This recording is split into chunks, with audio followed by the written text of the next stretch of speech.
সালামু আলাইকুম। সবাই বলতেছে পুরো মুসলিম উম্মাহ ঘুমিয়েছিল যখন তারা আমার ভাইদেরকে হত্যা করেছিল, গাজাবাসীকে হত্যা করেছিল।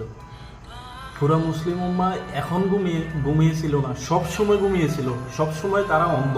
ঘুমিয়ে থাকলে যে মানুষ অন্ধ, সব সময় তারা তারা বলতে আমরা সব সময় অন্ধ। কেন? কারণ আমরা ওই সময় আমাদের চোখ খোলে যখন আমরা নিজেরা আমাদের ভাইদেরকে হত্যা করবো, ওই সময় আমাদের চোখ খোলে।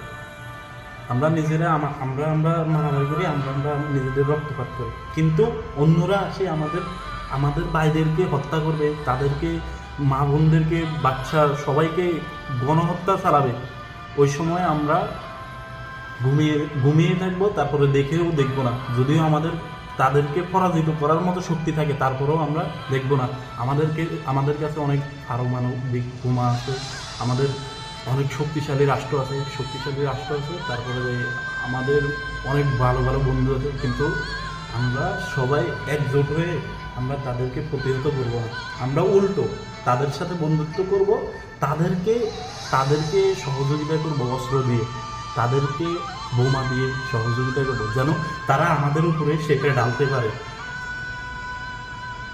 আবার আমরা ওই বোমা কোথায় ইউজ করব? আমরা ওই বোমা ইউজ করব আমাদের ভাইদেরকে মারার জন্য। আমরা ইউজ করব, পাকিস্তান আফগানিস্তানকে মারার জন্য বোমা ইউজ করে, তারপরে আরব কান্ট্রিরাও সেম নিজেদের ভাইদেরকে মারার জন্য ইউজ করে।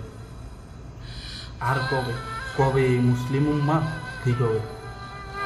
আল্লাহ করিম দোয়া, আল্লাহ এই ফিলিস্তিনের গাজাবাসীদেরকে তুমি হেফাজত করো। আমাদের দোয়া করা ছাড়া আর কোনো উপায় নেই। ইন্না লিল্লাহি ওয়া ইন্না ইলাইহি